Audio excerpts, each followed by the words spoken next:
जी जनाब सलाउद्दीन साहब।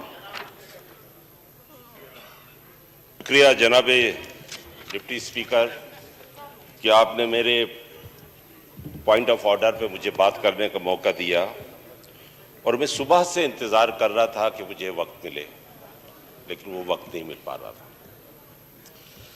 शायद यहाँ पर वक्त लेने का तरीका वही हो जो अभी अपोजिशन ने इख्तियार किया था कि गैलरी में जाके बैठ जाओ और आप वक्त दें, और वक्त भी दें, बोलने का मौका भी दें और काफ़ी देर तक उन्हें सुनते रहे।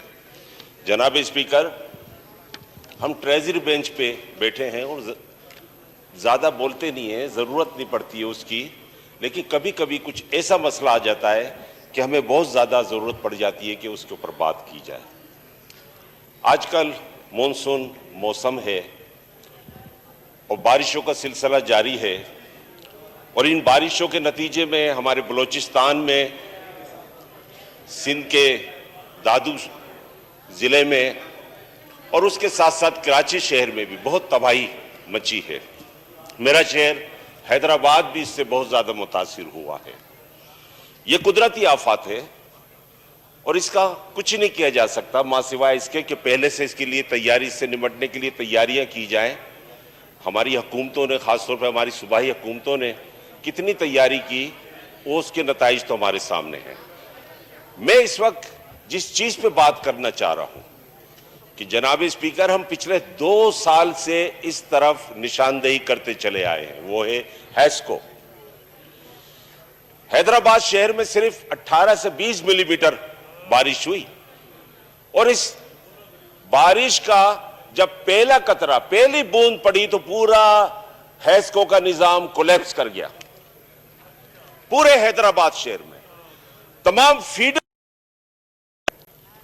तमाम ट्रांसफार्मर्स एक बहुत बड़ी तादाद में वो जल गए। जनाब स्पीकर, पिछले 2 साल से हम बार बार यहां वफाकी वजीर बराए बिजली को इसकी तरफ तवज्जो दिलाते चले आए हैं, उनसे दरखास्त करते रहे कि आप बराए करम हैस्को की तरफ तवज्जो दें, वहां ऐसे अफसरान और ऐसे एहलकार मुकर्रर किए जाएं जो इस हुकूमत की नेकनामी के लिए काम करें।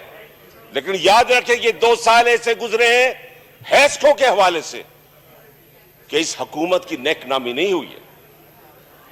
पूरा शहर इस हुकूमत को बुरा भला कह रहा है। जनाब स्पीकर, हमारा आज तक का ताउन आपके सामने है। हम किस कदर ताउन करते हैं।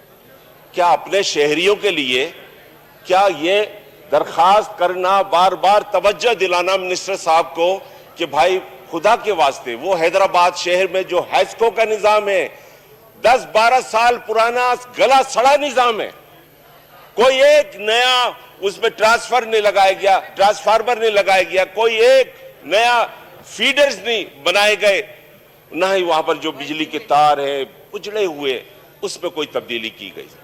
बार बार ये तवज्जो दिलाते रहे, और अब ये हो चुका है कि अब 4था रोज हो चुका है। 4 रोज में पूरा शहर तारीकियों में, अंधेरों में डूबा रहा और उसका कोई पुरसान हाल नहीं। अभी भी शहर का बेशतर हिस्सा तारीकी में डूबा हुआ है, बिजली नहीं मिल रही है। लोग, गर्मी की शिद्दत, आपको पता है कि उस इलाके में गर्मी शदीद होती है। इस गर्मी की शिद्दत में शहरी किस तरह से वहां रह रहे होंगे, किस कदर परेशान होंगे। जनाब स्पीकर, मैं खास तौर पे यहां इस बात की निशानदेही करूंगा कि जो अवाम है, जो गर्मी के सताए हुए अवाम है, जो बिजली के सताए हुए अवाम है, वो हमारी सड़कों पे निकला है, हमारे चौराहों पे निकला है, हमारे खिलाफ, इस हुकूमत के खिलाफ नारे लगा रहे हैं। लेकिन हैस्को वालों, उनके अफसरान की कान पे जू नहीं रेंग रही। हम, आप चाहते हैं, इमरान खान की इस हुकूमत के लिए चाहते हैं कि उसके लिए नेकनामी हो। कब तक सपोर्ट करें, कब तक मशवरे दें, ये तो सुनने को तैयार नहीं है। जनाब स्पीकर, आज सूरत हाल ये है कि अवाम, वहां के मुंतखब नुमाइंदे, एमपीए, वहां के चेयरमैन, वहां से यूसी काउंसिलर्स उनके घरों का घेराव कर रहे हैं, उनके घरों में पथराव कर रहे हैं। और जब हमारा कोई चेयरमैन जाके या कोई हमारा जिम्मेदार जाके, अवाम जब सड़कों पे निकलती है तो जाहिर बात है उसकी मर्जी की बात करना पड़ती है, उसकी दिल की बात करना पड़ती है। और हमारे जिम्मेदार जब उनकी बात करते हैं तो हैस्को के मुलाजमीन, हैस्को के एहलकार, एमक्यूएम के जिम्मेदारों, एमक्यूएम के यूसी चेयरमैन, एमक्यूएम के यूसी काउंसिलर्स उनके घरों पे छापे मारते हैं। जनाब स्पीकर, ये बड़ी जाती है। मैं चाहता हूं यहां आपके तवज्जो से कि हैस्को के हवाले से जो हमारी स्टैंडिंग कमेटी है उसकी मीटिंग बुलाई जाए, हैस्को चीफ को बुलाया जाए, हैस्को एहलकारों को बुलाया जाए, और वो एहलकार जो एमक्यूएम के जिम्मेदारों को, मुंतखब नुमाइंदों को धमकियां देते हैं खुली, उनके खिलाफ हमारी वजारत एक्शन ले। सही। मैं आपसे इस बात का कहता हूं कि अगर हैस्को ने अपना किबला दुरुस्त नहीं किया तो यह हमारी मजबूरी होगी, मेरी मजबूरी होगी, हमारे दूसरे एमएनए की मजबूरी होगी, हमारे मुंतखब नुमाइंदे एमपीएस की मजबूरी होगी। हम जाएं और अवाम के साथ खड़े हो जाएं और अवाम जो कहती है उनकी जबान के साथ, उनकी बात के साथ, उनकी आवाज के साथ अपनी आवाज मिलाए। ये हमारी मजबूरी होगी, ये मजबूरी होगी। जनाब स्पीकर, मैं एक पॉलिटिकल कारकुन, 35-40 साल पुराना पॉलिटिकल कारकुन हूं। स्टूडेंट्स के जमाने से मैंने पॉलिटिक्स शुरू की, मैंने कई बार जेलें देखी, मैंने भूख हड़तालें भी की हैं, मैंने बहुत सारे मुजाहिरों में भी हिस्सा लिया। मैं नहीं डरता इस चीज से। अगर हैस्को ने अपना किबला दुरुस्त नहीं किया, अगर हमारी इस मिनिस्ट्री ने हैस्को का नोटिस नहीं लिया, तो वो वक्त ना है कि मैं जाके वहां भूख हड़ताल करने पर मजबूर हो जाऊं, वहां के प्रेस क्लब पे जाके बैठूं, वहां के हैस्को के सामने के पहुंचूं और उसके खिलाफ मुजाहिरा करूं। वो वक्त ना है। इसलिए कह रहा हूं वो वक्त ना है कि मैं ट्रेजरी बेंच का हिस्सा हूं, अच्छा नहीं लगेगा, लेकिन कब तक अपनी अवाम को हम इस तकलीफ से गुजरता हुआ देखें, कब तक खामोशी इख्तियार करें, कब तक हैस्को की जातियां बर्दाश्त करें। वो जो ब्यूरोक्रेट जिन्होंने ब्यूरोक्रेसी का अंदाज इख्तियार कर रखा है, मुझे तो लगता है मिनिस्टर साहब की कोई चिंता नहीं है, मिनिस्टर साहब की चलती नहीं है। भाई आपको साफ बात बताऊं, इसलिए कि 2 साल तक इन्हें बताते रहे, लेकिन मिनिस्टर साहब किसी चीज का नोटिस नहीं ले सकते। शायद सेक्रेटरी साहब की चलती हो।